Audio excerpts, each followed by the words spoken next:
சீதாப்பழம் சாப்பிடுவதால் கிடைக்கும் நன்மைகள் பற்றி நாம் இந்த வீடியோவில் பார்க்கலாம். கஸ்டர்ட் ஆப்பிள் என்றும் பட்டர் ஆப்பிள் என்றும் ஆங்கிலத்தில் அழைக்கப்படும் சீதாப்பழம் சுவைமிக்க இனிய பழமாகும்.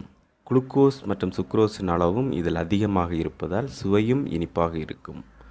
இப்பழம் குழந்தைகள் முதல் பெரியவர்கள் வரை அனைவராலும் விரும்பப்படுகிறது. வெப்பம் மிகுந்த பகுதியில் எளிதாக வளரும் சீதா சிறுமர வகையை சார்ந்தது.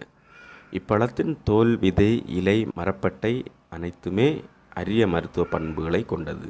சீதாப்பழத்தில் வைட்டமின் சி, கால்சியம் சத்து மிகுதியாக காணப்படுகிறது. இதில் கால்சியம், இரும்புச்சத்து, magnesium, potassium, copper, vitamin C, vitamin A, புரதம், தாது உப்புக்கள், நார்ச்சத்து போன்ற சத்துக்கள் அதிகம். ஆயுர்வேத மருத்துவத்தில் சிறந்த டானிக்காக பயன்படுத்தப்படுகிறது. இந்த பழம் இரத்த உற்பத்தியை அதிகரித்து உடலுக்கு வலிமை தருகிறது. சீதாப்பழத்தில் உடலை வலிமையாக்கும் சக்தி அதிகம் காணப்படுகிறது. இதை தொடர்ந்து சாப்பிட்டு வரும்போது இதயத்திற்கு நல்ல பலத்தை கொடுக்கும். நோய் எதிர்ப்பு சக்தியை அதிகரிக்கும். சிறுவர்களுக்கு சீதாப்பழம் அதிகம் கொடுத்து வந்தால் உடல் உறுதியாகும். எலும்பு, பற்கள் பலமடையும். சீதாப்பழம் குளிர் மற்றும் காய்ச்சலை குணப்படுத்தும். சீதாப்பழத்தை தொடர்ந்து சாப்பிட்டு வர இதயம் பலப்படும். ஆஸ்துமா, காச நோய் கட்டுப்படும். சீதாப்பழத்தை உட்கொண்டால் தலைக்கும் மூளைக்கும் செல்லும் இரத்த ஓட்டம் சீராகும். இதன் மூலம் குழந்தைகளின் கவனிக்கும் திறன், நினைவாற்றல் அதிகரிக்கும்.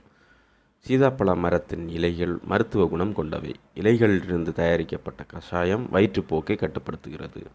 சர்க்கரை நோயாளிகளுக்கு சீதாப்பழ இலை அருமருந்து. சீதாப்பழ மரத்தின் வேர் கரிச்சிதைவை கட்டுப்படுத்துகிறது. சீதாப்பழத்தை சாப்பிட்டால் செரிமானம் ஏற்படும். சீதாப்பழ சதையோடு உப்பை கலந்து முகப்பொரு மேல் தடவினால் முகப்பொரு பழுத்து உடைந்து மறையும். இலைகளை அரைத்து புண்கள் மேல் போட்டால் புண்கள் ஆறும். விதைகளை பொடியாக்கி சம அளவு பொடியுடன் சிறுபயிறு மாவு கலந்து தலையில் தேய்த்து குளித்து வந்தால் முடி மிருதுவாகும். சீதாப்பழம் காய்ச்சலை குணப்படுத்தும். சீதாப்பழ விதைகளை பொடியாக்கி கடலை மாவு கலந்து எலுமிச்சைச்சாறு குழைத்து தலையில் தேய்த்து ஊறிய பின்னர் குளித்து வந்தால் முடி உதிராது. சிறுவர்களுக்கு சீதாப்பழம் சாப்பிட்டால் எலும்பு உறுதியாகும். சீதாப்பழத்தை தொடர்ந்து சாப்பிட்டு வந்தால் இதயம் பலப்படும். சீதாப்பழத்தை கர்ப்பிணியில் சாப்பிட்டு வந்தால் உடல் வலிமையாவதுடன் பிறக்கும் குழந்தையின் வளர்ச்சியும் நல்ல நிலையில் இருக்கும். சருமத்தை அழகாக்கும். தோலுக்கும் முகத்துக்கும் பளபளப்பை கொடுக்கும். இதில் உள்ள மெக்னீசியம் உடல் நீர் சத்தை தக்க வைக்கும். பக்கவாதம், மாரடைப்பு, புற்றுநோய் எதிர்ப்பு செயல்களில் இந்த பழத்தின் பங்கு அதிகம். சீதாப்பழத்தின் தோல் பற்சிதைவு, ஈறுகளில் ஏற்படும் வீக்கம் மற்றும் வலிகளுக்கு நிவாரணி. மலச்சிக்கலை கட்டுப்படுத்தும். இந்த மரத்தின் பட்டைகள் நீரிழிவு நோய்க்கும், இதன் இலைகள் நோய் தடுப்பு மருந்தாகவும் பயன்படுகிறது. வெல்லம் அல்லது கருப்பட்டியை பதமாக காய்ச்சி சீதாப்பழத்தின் விதைகளை நீக்கி சதைப்பகுதியை காய்ச்சிய கருப்பட்டியில் போட்டு நீர் அளவு வற்றும் வரை மீண்டும் காய்ச்ச வேண்டும்.